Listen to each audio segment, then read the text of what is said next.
Kunting tips lang po mga kabutingting. Kunting kaalaman lang po mga kabutingting. Ang crankshaft na hawak ko ngayon ay crankshaft po ng Rouser MS200. Bago po siya, original.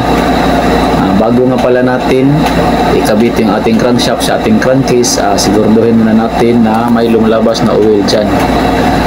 Kailangan lang po, gamitan lang po natin ng oil pump pressure, yung pugsit natin, at titingnan muna natin kung may lumalabas ba na oil dyan para sigurado tayo na yung kanyang oil passage ay napapasukan ng oil at pupunta sa kanyang connecting rod at sa kanyang connecting rod bearing mismo. Mag-reassemble tayo ng makina ngayon mga kabutingting. Ito po ay NS200. Hindi ko na pinakita kung paano ko ito winaskag-waskag kasi madali naman ang magbungkag-bungkag nito. I'm sure alam nyo na yan. Yung crankshaft ng NS200 mga kabutingting, kailangan natin mainitan ito. Yung kanyang bearing case, painitan natin gamit itong heat gun kasi wala tayo, naubusan tayo ng bitin. Heat gun walang gagamitin natin. Yan. Para maipasok natin itong bearing natin sa bearing case na walang pukpok. Iniinit pala natin ito ng almost 20 to 30 minutes bago natin ipasok yung ating crankshaft, at pinapalamig muna natin siya ng around 1 hour para hindi magdi-deform yung ating bearing case at yung ating crankcase. Sa pag-reassemble ang ating transmission, isa lang po ang ating ingatan dito na dapat nating bantayan, yung ating shift fork guide na may bearing sa magkabilang dulo.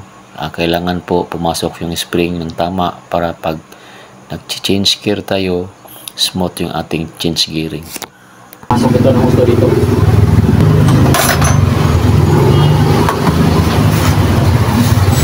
Pasok at lisod ng kunti.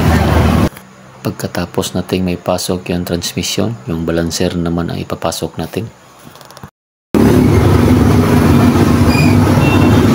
Ayan, tinuyok ko naman ng otro para sigurado tayo na smooth yung gear shifting natin.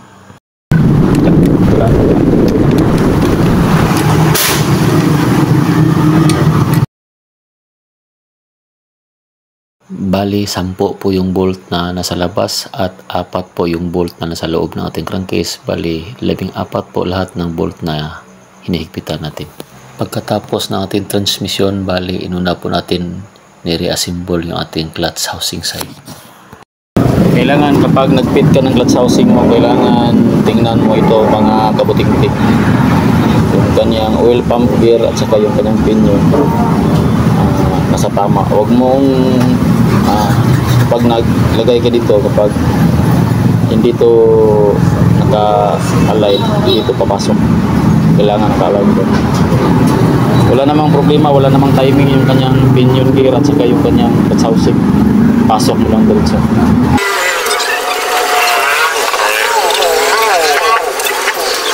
Bali, yung paghigpit ng ating clutch housing, magkatulad lang sila ng Rouser 135 na lip thread.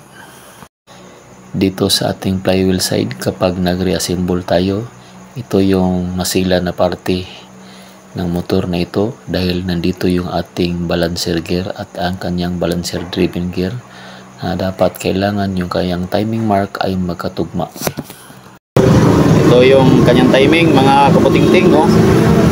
Itong dalawang arrow sa kanyang balancer, sa kanyang driven gear, sa balancer driven. Yun na, gabit natin. Yun lang, hindi naman siya mahirap. Tawag nito, timanan.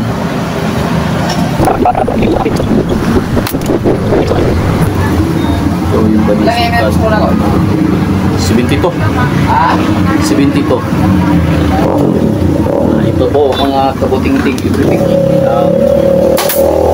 piston ring posisyon nito. Sinubay ko talaga yung librong bungoto ng ating NS200.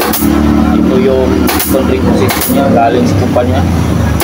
Itong ating oil ring naka posisyon opposite sa ating arrow. Ito yung ating exhaust arrow, opposite dito sa ating exhaust. So dito yung gap. Kanyang left side naman na oil ring 30 degree from the exhaust. So banahin lang natin yung 30 degree. Lagay natin dito yung 30 degree sa gilid niya. Ano naman piston ring, yung isang oil ring 30 degree from the right side. Banahin din natin yung 30 degree. Yan.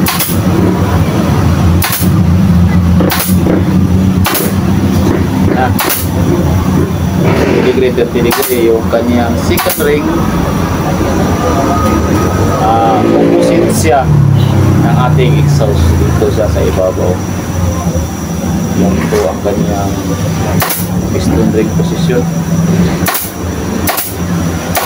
Ang kanyang top ring pinaka-ibabaw, nandito yan sa naka-arrow down.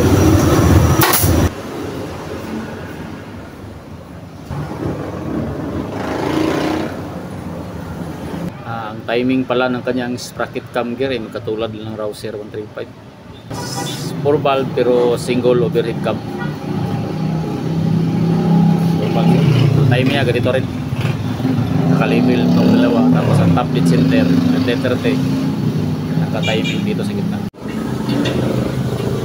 Ito na siya mga kabuting-ting. Tapos na. Yan, nabuo na rin natin sa wakas. At ito ang iyong kalbong mekaniko na nagsasabing buting-ting everything.